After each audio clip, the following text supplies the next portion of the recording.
आप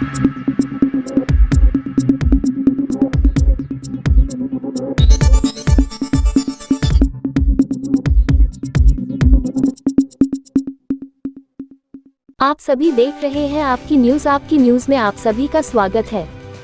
सहारनपुर जिले के नई दृष्टि नवयुग प्रधान संगठन के अध्यक्ष संजय वालिया द्वारा जिला अधिकारी को ज्ञापन देते हुए बताया कि नानोता CHC में आशा के पद पर कार्यरत श्रीमती नवनीता के साथ ANM द्वारा गाली गलौज की गई। इस संबंध में CMO सहारनपुर को भी ज्ञापन दिया गया, परंतु कोई कार्यवाही नहीं हुई। नानोता CHC प्रभारी प्रमोद कुमार ने दुर्व्यवहार तथा ANM के कहने पर राजेंद्र ने मारपीट की, लेकिन अभी तक दोषियों के विरुद्ध कोई भी कार्रवाई नहीं हुई है, जिसको लेकर आज नई दृष्टि नवयुग प्रधान संगठन के अध्यक्ष द्वारा आशाओं के साथ मिलकर जिला अधिकारी कार्यालय पर ज्ञापन दिया गया।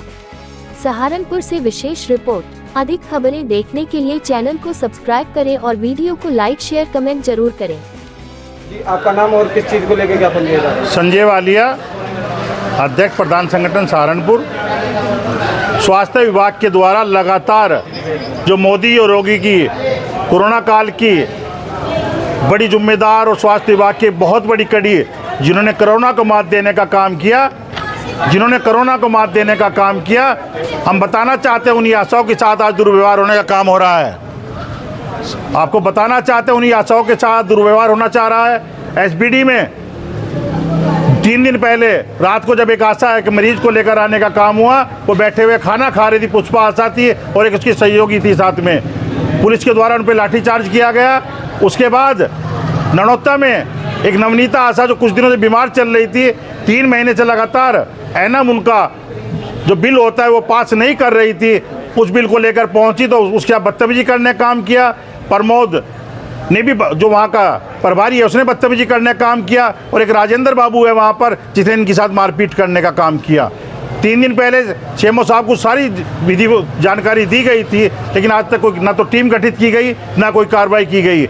आज फिर हम DM साहब से अपनी बात रखने आए हैं। अगर जल्द कोई कार्रवाई नहीं होती है और इन आशाओं के साथ बदतमीजी या गलत शब्दों का प्रयोग नहीं होता होगा तो हम इसे बर्दाश्त नहीं करेंगे कि आशाएं धरने पर बैठने का काम करेंगी।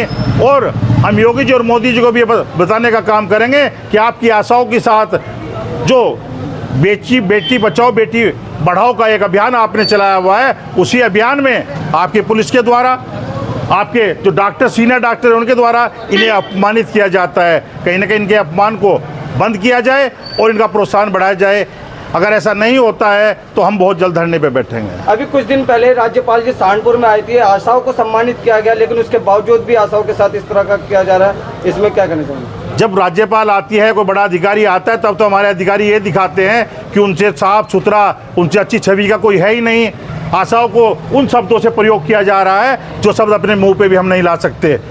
जब बड़गांव बनवारी जी जो SI, उन्होंने CHC प्रभारी से बात करने का काम किया, CHC प्रभारी ने उनसे उस शब्दों में बात आशाओं के बारे में की कि बनवारी लाल जी का कहना है कि जो अगर वो शब्द मैं मुंह से निकाल दूं तो समझ लो कि अनर्थ हो जाए, उनकी नौकरी चली जाए। साफ तौर पे कहना चाहता हूं, इस चीज़ को बंद करने का काम करे। इन आशाओं को जो अपनी रोजी रोटी के लिए अपने बच्चों को घर छोड़ के काम करती हैं, इनका मान सम्मान करने का काम करें, जिससे स्वास्थ्य विभाग तरक्की कर सके। कहीं ना कहीं बड़े अधिकारी या मंत्री जी आते हैं, आशाओं को सम्मानित किया जाता है, लेकिन उसके बावजूद नीचे स्तर पर देखा जाए तो इनके साथ आप बता रहे कि उत्पीड़न हो रहा है, ये उस टाइम पर ना बोल कर कि आप बोल रहे हैं, तो इसमें क्या कहना चाहिए? नहीं, तब हमें मिलने का मौका ही नहीं दिया जाता। वहाँ तक कई बार हम गुहार लगाते हैं कि हम आपसे मिलना चाहते तो मिलने का मौका नहीं दिया जाता, या तो मुझे होम अरेस्ट कर लिया जाता है या किसी दवा में रोक लिया जाता है, वहाँ तक जाने नहीं दिया जाता। ये जिम्मेदारी उन नेताओं की है, उन चाहे विधायक हो, चाहे मंत्री हों, चाहे हमारे जिला शहर अध्यक्ष हों, वो अपनी इस बात को बताएं कि हमें वहाँ मिलने का मौका दिया जाए, नहीं दिया जाता। और ये तो बताओ, जब CCTV कैमरे में फुटेज कैद है कि उस महिला को पीटा गया, बड़े बड़े चैनलों पर भी चलने का काम हो गया, तब भी अगर कार्रवाई नहीं हो रही है तो अफसोस का विषय है। ठीक है सर।